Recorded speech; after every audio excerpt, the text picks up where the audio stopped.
नमस्कार दोस्तों, स्वागत है फिर से हमारे इस चैनल कृपा महादेव टिप्स पर। अगर आप भी अपनी लाइफ में कुछ सीखने की चाह रखते हैं तो हमारे इस चैनल को सब्सक्राइब करें। दोस्तों, आप सभी लोग जानते हैं कि कल गुरुवार के दिन पड़ रही है गोविंद द्वादशी की तिथि और पूज्य गुरु जी ने कहा कि इस दिन जो भी व्यक्ति 11 चने की दाल से या फिर एक गुड़ के टुकड़े से शिवलिंग के ऊपर ये विशेष उपाय कर लेता है तो उसके जीवन की बड़ी से बड़ी मनोकामना महादेव की कृपा से बहुत ही जल्द परिपूर्ण हो जाती है। अगर उसके जीवन में धन धान्य की कमी रही है या फिर उसके व्यापार में लगातार नुकसान हो रहा है या फिर उसके जीवन में किसी भी प्रकार की समस्या आ गई है, कोई विपत्ति आ गई है, नौकरी नहीं लग पा रही है, घर जमीन जायदाद नहीं ले पा रहे हैं, तो गुरुजी ने कहा कि सिर्फ ये एक उपाय करने के बाद उसके जीवन की हर मनोकामना बहुत ही जल्द परिपूर्ण हो जाएगी।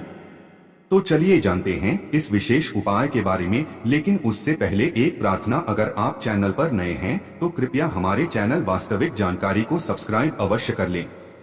इस वीडियो में हम लोग पूज्य गुरु जी द्वारा पाए गए कुछ बहुत ही खास उपायों के बारे में जानेंगे। ये उपाय आपके जीवन में धन धान्य की प्राप्ति कराने वाले होंगे, आपकी मनोकामना को पूर्ण करने वाले होंगे, आपके सारे कार्यों को सफल करने वाले होंगे, आपको हर कार्य में सफलता दिलाने वाले होंगे। पूज्य गुरु जी कहते हैं कि बहुत से ऐसे लोग होते हैं जो सालों से अपनी नौकरी की तैयारी करते हैं या फिर कई सालों से अपना व्यापार कर रहे हैं, लेकिन उनका व्यापार नहीं चल पा रहा है या फिर नौकरी नहीं लग पा रही है, तो उनके लिए ये उपाय विशेष होने वाले हैं। तो चलिए जानते हैं गुरुजी द्वारा बताए गए सबसे पहले उपाय के बारे में। इस उपाय के लिए आपको ले लेना है सबसे पहले एक लोटा जल। तांबे के पात्र में आपको अपने किचन से एक लोटा जल ले लेना है। इसी के साथ आपको ले लेना है एक या दो छोटे छोटे गुड़ के टुकड़े। गुड़ के टुकड़े आपके पास 2, 4, 5 हो तो वो भी आप ले सकते हैं। फिर इसी के साथ आपको ले लेनी है चने की दाल। गुरुवार का दिन है और इस गुरुवार के दिन पड़ रही है गोविंद द्वादशी। खंडित समर्पित नहीं करते हैं। अब ये सारी सामग्री लेकर आपको शिवालय पहुंच जाना है। इस उपाय को आप सुबह करना चाहे तो सुबह कर ले और शाम को करना चाहे तो शाम को कर ले। पूरे दिन किसी भी समय आप इस उपाय को कर सकते हैं। शिवालय पहुंचने के बाद सबसे पहले आप दक्षिण दिशा में बैठ जाइए और उत्तर दिशा की तरफ अपना फेस कर लीजिए। लेकिन अगर शिवालय में भीड़ है तो फिर पूज्य गुरु जी कहते हैं कि ऐसी स्थिति में आप किसी भी दिशा में बैठकर शिवलिंग की पूजा प्रार्थना कर सकते हैं। अब सबसे पहले आप ये जो चने की दाल लेकर आए हैं, इनको एक एक करके आप चाहें तो शिवलिंग के ऊपर समर्पित करते जाएं और एक एक बार श्री मंत्र का स्मरण करते जाएं। यानी शनि की दाल आप एक एक करके समर्पित कर लें और 41 बार श्री शिवा नमः मंत्र का स्मरण कर लें।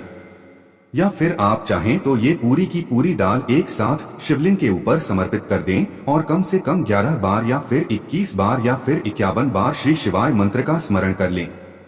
इसके बाद आपकी जो भी विशेष मनोकामना है जिसके लिए आप ये उपाय कर रहे हैं, मान लीजिए आप धन दौलत की प्राप्ति के लिए ये उपाय कर रहे हैं या फिर अपनी नौकरी के लिए ये उपाय कर रहे हैं या फिर अपने व्यापार के लिए कर रहे हैं या फिर आपकी कोई भी विशेष मनोकामना है जो अभी तक परिपूर्ण हो ही नहीं पा रही है, तो उसके लिए ये उपाय कर रहे हैं, तो जो भी आपकी मनोकामना है उस मनोकामना को आप बृहस्पतिश्वर महादेव से पूर्ण करने की प्रार्थना कर लीजिए।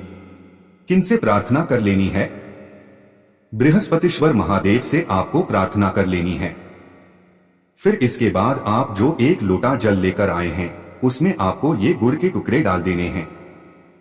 जितने भी गुड़ के टुकड़े आपके पास हैं उन सभी को आप इस एक लोटे जल में, अब ये गुड़ वाला जल आपको शिवलिंग के ऊपर समर्पित करते जाना है। लगातार श्री शिवा नमो मंत्र का स्मरण करते जाइए और धीरे धीरे इस जल को समर्पित करते जाइए। पूज्य गुरु जी कहते हैं कि जल समर्पित करते करते आप कम से कम 11 बार श्री शिवा नमोस्तुभ मंत्र का स्मरण जरूर कर लीजिएगा। इसके बाद वहीं शिवलिंग के सामने थोड़ी देर बैठकर महादेव से अपनी प्रार्थना करते हुए महादेव के बहुत ही प्रिय मंत्र पंचाक्षरी मंत्र या फिर श्री शिवा नमो मंत्र का स्मरण करते हुए वापस आ जाइए।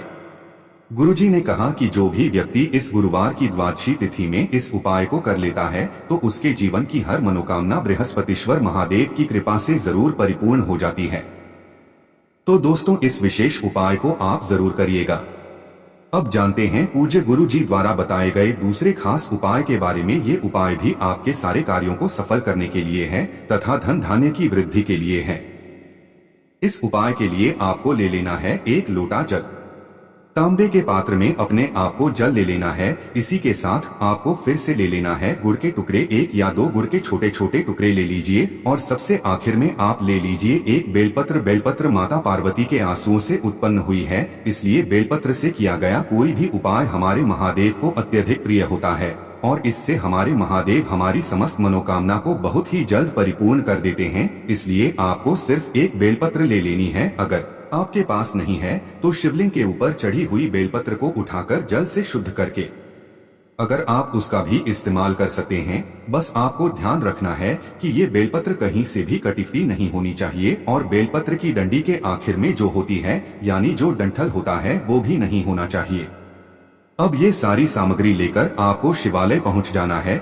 इस उपाय को भी आप सुबह करना चाहें तो सुबह कर लें और शाम को करना चाहें तो शाम को कर लें। पूरे दिन में किसी भी समय आप इस उपाय को कर सकते हैं।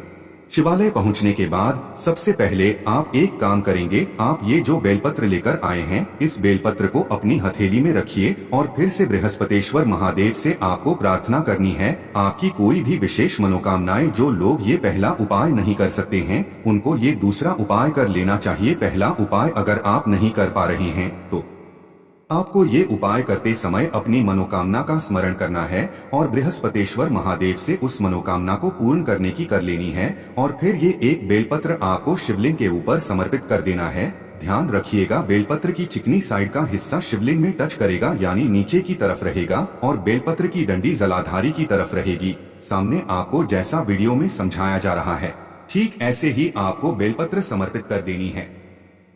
इसके बाद जो आप गुड़ के टुकड़े लेकर आए हैं उनको इसी एक लोटे जल में मिला लीजिए और फिर ये एक लोटा जल आपको धीरे धीरे इसी बेलपत्र के ऊपर समर्पित करते जाना है। लेकिन बेलपत्र की जो सबसे आगे वाली पत्ती होती है उसमें आपको धीरे धीरे समर्पित करते जाना है। बेलपत्र की सबसे आगे वाली पत्ती में धीरे धीरे जल समर्पित करते जाइए और श्री शिवाय नमस्ते ब्रह्मा मंत्र का तथा बृहस्पतिश्वर महादेव का स्मरण करते जाइए। उसके बाद वहीं थोड़ी देर शिवलिंग के सामने बैठिए और अपनी मनोकामना पूर्ण करने की बृहस्पतिश्वर महादेव से प्रार्थना कर लीजिए। फिर उसके बाद वापस अपने घर आ जाइए। गुरु जी कहते हैं कि इस एक बेलपत्र से किए जाने वाला ये उपाय आपकी समस्त मनोकामनाओं को बहुत ही जल्द परिपूर्ण कर देता है। अब जानते हैं गुरुजी द्वारा बताए गए तीसरे खास उपाय के बारे में। ये उपाय आपकी बीमारी को समाप्त करने के लिए है, बड़े से बड़े रोग को समाप्त करने के लिए है। इस उपाय के लिए आपको सिर्फ एक बेलपत्र ले लेनी है और एक लोटा जल ले लेना है। लोटे में जल आपको अपने किचन से ही भरना है। आपके किचन में अगर बाल्टी रखी हुई है या फिर आपकी किचन में मटका रखा हुआ है या फिर आपकी किचन में रो लगा हुआ है तो जो भी आपकी किचन में है वहीं से आपको ये एक लोटा जल भर लेना है। ये एक लोटे जल को भरने के बाद आपको लेना है एक बेलपत्र। बेलपत्र अगर आपके पास नहीं है तो शिवलिंग के ऊपर चढ़ी हुई बेलपत्र को उठाकर जल से शुद्ध करके आप उसका भी इस्तेमाल कर सकते हैं। अब सिर्फ ये 2 सामग्री लेकर आपको शिवालय पहुंच जाना है। शिवालय पहुंचने के बाद दक्षिण दिशा में बैठ जाइए और उत्तर दिशा की तरफ अपना फेस कर लीजिए।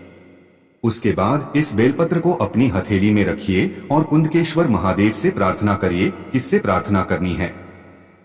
कुंदकेश्वर महादेव से प्रार्थना करिए कि जो शरीर में रोग हो गया है आप अपने नाम का स्मरण करिए, अपने गोत्र का स्मरण करिए और अपनी बीमारी का स्मरण करिए और कुंदकेश्वर महादेव से उसको दूर करने की प्रार्थना कर लीजिए। या फिर आप अपने घर के किसी सदस्य के लिए इस उपाय को कर रहे हैं तो उसके नाम का स्मरण करिए, उसकी बीमारी का स्मरण करिए और उसके गोत्र का स्मरण करिए और फिर से कुंदकेश्वर महादेव से प्रार्थना कर लीजिए। उसके बाद ये एक बेलपत्र आपको शिवलिंग के ऊपर समर्पित कर देनी है। आपको सिर्फ एक व्यक्ति के लिए ही इस उपाय को करना। अगर आप अपने लिए ये उपाय कर रहे हैं तो अपने रोग मुक्ति के लिए प्रार्थना कर लीजिए और घर के किसी सदस्य के लिए कर रहे हैं तो उनकी रोग मुक्ति के लिए प्रार्थना कर लीजिए। ये बेलपत्र आपको शिवलिंग के ऊपर समर्पित कर देनी है। इसके बाद आप जो एक लोटा जल लेकर आए हैं उसको धीरे धीरे शिवलिंग के ऊपर समर्पित करते जाइए और लगातार कुंदकेश्वर महादेव का स्मरण करते जाइए। फिर जलाधारी से जो जल नीचे गिर रहा है उसको किसी पात्र में थोड़ा सा ले लीजिए